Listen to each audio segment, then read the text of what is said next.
Olá, motoristas, como é que vocês estão? Eu me chamo Guilherme Jacob, sou advogado especialista em Direito de Trânsito e sócio aqui da Jacob Advocacia. Nesse vídeo eu vou responder alguns questionamentos envolvendo a multa do bafômetro, precisamente sobre a questão se existe uma tolerância, se existe um limite no qual há um resultado em relação a você fazer o teste do bafômetro. Por exemplo, se você foi parado numa fiscalização da lei seca e se você for convidado a assoprar o etilômetro, que é o conhecido bafômetro, e você resolve de fato assoprá-lo.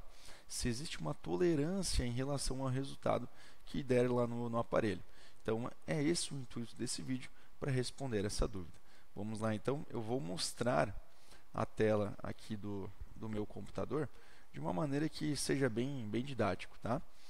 Eu vou até aproveitar essa tabela aqui do bafômetro que eu postei lá na rede social, lá no Instagram do escritório, que vai ajudar bastante aqui na condução da explicação. Então, quando você, motorista, é parado por uma fiscalização da lei seca e é convidado a realizar esse teste, tá? Você precisa saber sobre 3 resultados possíveis em relação à realização desse teste.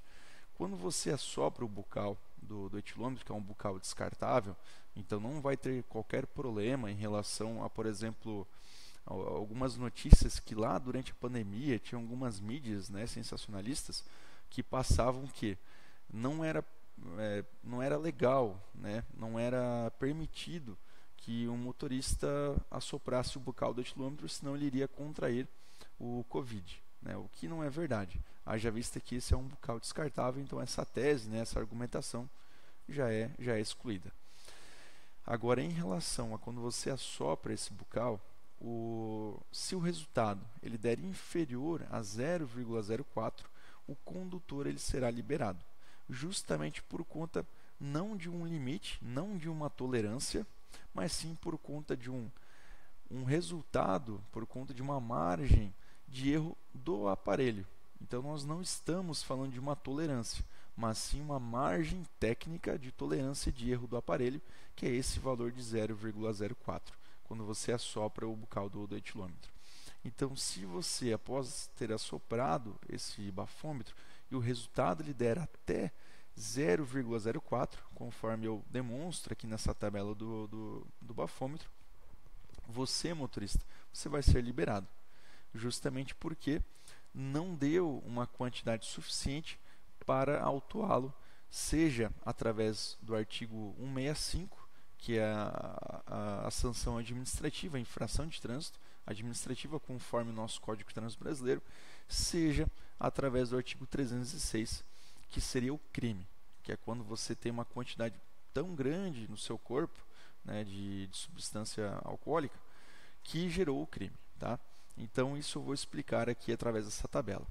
Em relação, então, pessoal, a essa questão da liberação do condutor, se o resultado der 0,04, você será liberado por conta dessa margem de erro admissível lá no equipamento.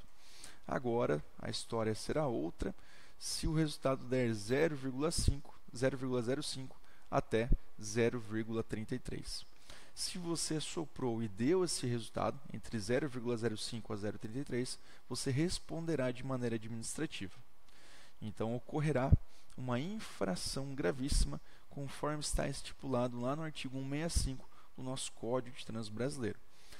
E você sofrerá algumas sanções, tá? Isso que são 3 neste momento, que seria a suspensão da sua CNH por 12 meses, a necessidade de procurar uma autoescola, fazer um curso obrigatório de reciclagem e, por último, você teria o pagamento do débito da multa, que nós sabemos que não é um débito pequeno, é um valor bem alto, né, de quase R$ 3.000, que você teria que arcar para conseguir utilizar do seu veículo, né, para você conseguir licenciá-lo. Então, são 3 essas as penalidades envolvendo a infração de trânsito em âmbito administrativo. Agora, se o resultado for igual ou superior a 0,34, aí nós estamos perante uma situação ainda mais grave, porque você vai responder tanto em âmbito administrativo como também em âmbito criminal. Então você vai responder pelo artigo 165, bem como pelo artigo 306 lá do nosso Código de Trânsito Brasileiro. Tá? Então, em relação a essa situação aqui do crime, além de você ser fiscalizado naquele momento, você vai ser autuado pelo policial. Então o policial ele vai colher informações sobre a sua habilitação, ele vai lavrar um auto de infração. Nesse auto de infração ele vai inserir os seus dados, né, como o número da habilitação, seu nome completo. Ele vai inclusive incluir no campo de observações desse AIT, que é o auto de infração de trânsito, os sintomas que ele percebeu em relação a você. Os sintomas de alcoolemia. Por exemplo, se você estava com as vestes desarrumadas, se você estava com os olhos avermelhados, se você estava com um hálito etílico, né, ou até mesmo se você estava agressivo, se sabia onde você estava, enfim. São vários os sinais de alcoolemia, conforme a nossa resolução 432 do CONTRAN, que ela rege toda a questão da infração de recusar o teste do bafômetro, bem como realizar esse teste. Tá? Então, até mesmo recomendo que você que esteja assistindo esse vídeo, você consulte a resolução 432 do CONTRAN, que vai trazer diversas informações sobre esse mundo, né, da multa do bafômetro. E uma delas é sobre os sinais, que são vários. Tá? Então, ele vai constatar nesse campo de observações o que ele observou sobre você, motorista, naquele momento que você foi fiscalizado. E se estivermos falando dessa terceira opção, que seria o crime de trânsito, então você será conduzido até uma delegacia. Tá? Você vai passar por um médico perito, ele também vai fazer uma constatação sobre você, tá? Em relação à apresentação desses sinais de alcoolemia. Agora, se você foi autuado e você não deseja ser punido, né, conforme essas sanções que eu mencionei para você, ou se você não concorda por algum motivo, né, você acha injusto isso que aconteceu com você em relação a essa multa do bafômetro, o caminho para isso ser resolvido não é naquele momento da fiscalização, não é você tentar argumentar com o policial ou com o agente, né, da autoridade de trânsito. Não adianta você bater o pé e tentar argumentar naquele momento. Aquele não é o momento ideal para isso. Tá?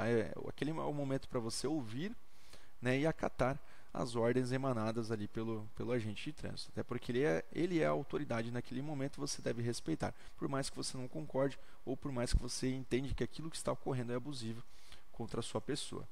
Então, em relação ao momento de você estar recorrendo e discutindo sobre a legalidade ou não daquela infração de trânsito, é posteriormente através de um advogado especialista na área. Por exemplo, aqui na Jacob Advocacia, nós atuamos há mais de 8 anos. Somente no direito de trânsito. Vou até aproveitar essa postagem aqui no nosso Instagram, né, sobre quem sou eu, né, o Guilherme Jacob. Então, eu já fui funcionário da Polícia Militar, já trabalhei em âmbito administrativo, até mesmo sou advogado, né, desde 2017, porém antes mesmo de eu ser formado, eu já estava trabalhando com recursos de multas, né, justamente porque você sendo bacharel, né, você já detém um conhecimento suficiente sobre a lei de trânsito, bem como o processo administrativo e como tudo funciona. Então, antes mesmo de eu já ser advogado, eu já estava atuando, né, em relação a recursos de multas, principalmente em prol de familiares. Já fui até mesmo funcionário do Detran, então eu trabalhei por 2 anos lá no setor de penalidade, que era o setor NIP, né, o Núcleo de Imposição de Penalidades, aqui na Ciretran de Joinville, Santa Catarina, que é onde fica fisicamente o nosso escritório. E até um adendo aqui em relação à informação, que por mais que o nosso escritório ele fique fisicamente aqui em Joinville, Santa Catarina, nós conseguimos atendê-lo, né, e recepcioná-lo de maneira virtual. Tá? Até porque o processo administrativo ou judicial de trânsito, hoje em dia, ele se dá de maneira totalmente online. Tá? Então, você não precisa vir até o escritório, nós não precisamos mais ir pessoalmente até o Detran, tudo é resolvido de maneira online, o que é excelente, né? Porque isso otimiza o nosso tempo, otimiza o seu tempo. Você não precisa sair aí do conforto da sua residência para contratar um profissional para resolver o seu caso. Sou pós-graduado em Direito de Trânsito, né? Minha OAB é de Santa Catarina, bem como eu tenho OAB em São Paulo e Paraná, que são os estados que mais nos contratam, que mais nos procuram. Então eu tenho um enorme volume de processos nesses estados. Tá? Então, voltando aqui para a tabela do bafômetro, o momento de você estar discutindo a legalidade ou não desse processo administrativo é justamente através do recurso de multa ou de uma ação judicial. Em relação ao recurso de multa, também vou aproveitar algumas das diversas postagens, tá, que nós temos aqui. Até mesmo recomendo você, motorista, a nos acompanhar também no Instagram, tá, nas redes sociais, além aqui do YouTube. Então recomendo que você nos siga, tá, e acompanhe o nosso conteúdo, porque nós trazemos, né, até não estou logado aqui, mas nós trazemos diversas informações, tá, sobre a legislação de trânsito, informações atualizadas para você. Então, em relação ao momento ideal para estar recorrendo e discutindo sobre essa infração de trânsito, é no processo administrativo ou judicial. Quando estamos falando de um processo administrativo, nós temos 3 etapas defensivas. Tá? Então, nós temos tanto a defesa prévia, que é a DP, né, defesa prévia, como nós temos também o recurso à JARE, que seria em primeira instância, ou nós temos o recurso ao CETRAN, que seria em segunda instância. Então, em relação a um processo de multa, nós temos 3 etapas defensivas: defesa prévia, recurso à JARE e recurso ao CETRAN. E nesse processo de multa, nós estamos numa etapa para discutir o pagamento ou não dessa infração de trânsito, para que o proprietário consiga licenciar o seu veículo sem a necessidade de quitar o débito, sem a necessidade de gastar R$3.000 com essa infração. Tá? E um ponto importante em relação a estarmos recorrendo dessa infração de trânsito envolvendo o bafômetro, apresentando a defesa prévia, que nós conseguimos um benefício que seria o efeito suspensivo. O que seria isso? Com efeito suspensivo, quando a gente protocola essa defesa dentro do prazo, a gente consegue um congelamento das penalidades dessa multa do bafômetro que eu já citei para você. Então, nós iríamos, através dessa defesa, congelar a necessidade de pagar o débito da multa, ou seja, você consegue licenciar o seu veículo sem gastar com o DETRAN, você consegue continuar dirigindo normalmente, né? Você pode ser parado numa fiscalização, você pode ir para dirigir por todo o Brasil, enfim, para onde você quiser, sem precisar ficar os 12 meses sem dirigir, e ainda você não precisa ir até uma autoescola para fazer o curso de reciclagem, justamente por conta desse benefício do efeito suspensivo. Porém, para que você consiga esse benefício, é importante que a gente tenha prazo hábil para apresentar a sua defesa ou o seu recurso dentro do prazo estipulado lá na cartinha que você vai receber na sua residência, ou ainda quando você perceber, né, que essa infração foi cometida, e você será notificado pelo app CDT, que é a Carteira Digital de Trânsito, e lá vai aparecer o prazo fatal para a gente apresentar a defesa.